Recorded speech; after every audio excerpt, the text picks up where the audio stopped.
There is a chance that the Santa Ana winds could whip up again, and the fight, because of that, has become strategic, with fireys being pre-deployed closer to the Palisades fire.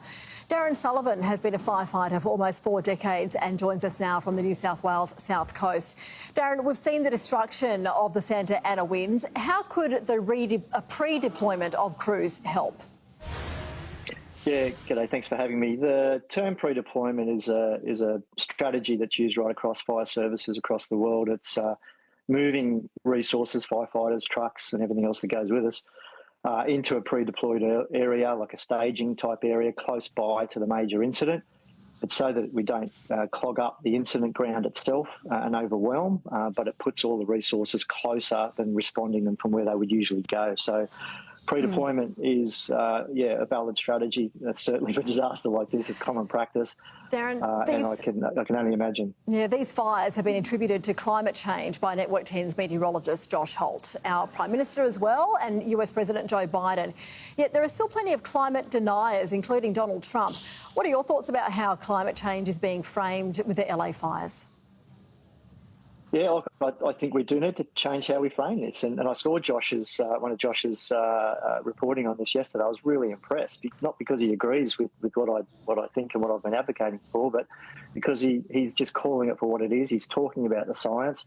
He made the relationship between climate change and disasters and how they're impacting on them.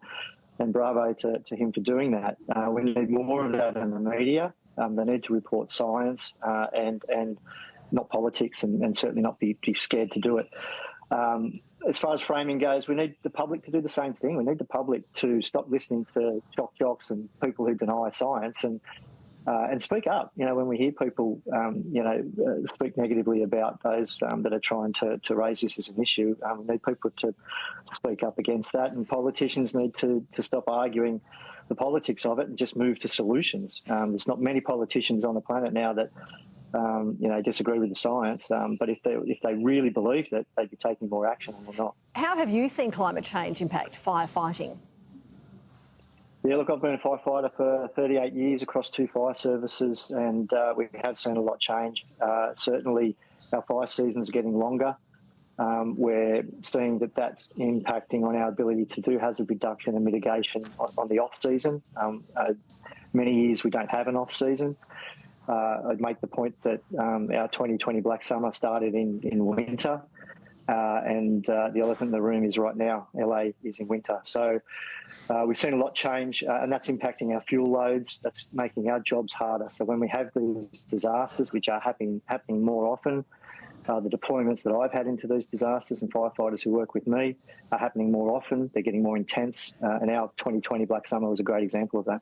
If the fire season is getting longer, do we then need to rethink hazard reduction and the way fires are fought in light of climate change? Yeah, I think we do. I think that it's clear that we've got really good fire services across Australia and New South Wales. But they and we need better resourcing. We need more firefighters. We need to merge our fire services. We need to stop the duplication of fire services. The best hazard reduction we can do, of course, is to reduce greenhouse emissions and take action on climate change. If we want to reduce a hazard, then taking action on climate change is a great way to do it. But certainly we need better resourcing, more firefighters, need to pay our fireys better for what we do. And we need to streamline the fire services right across the country. It's a hot mess, has been for 40 years. And we've got coronial inquests that have looked into this stuff and made recommendations, and many of the recommendations haven't been followed. Darin, Australia's learned some huge lessons over the years, but are there lessons for us to learn from LA? Well, the main lesson, of course, is that the climate change and the impact it's having on these disasters is evident, and if this is not a lesson to be learned in regards to stop the procrastination across governments across the world, then I don't know what is. It's not just fires, it's floods. Look at Spain recently. So there's a lot of lessons to be learned, but the climate change one is the elephant in the room, and it's almost too late. So lots of lessons to be learned, and in Australia we have coroner's inquests into multiple disasters here over the last 30 and 40 years. I asked the governments to take note and actually implement some of those findings. So lessons to be learned, but we keep learning the lessons. We keep making the mistakes and doing nothing, and then repeating the same lessons learned. So let's just start, looking at what we've already learned. Darin Sullivan, thank you so much for joining us at lunchtime. Thank you. Thanks.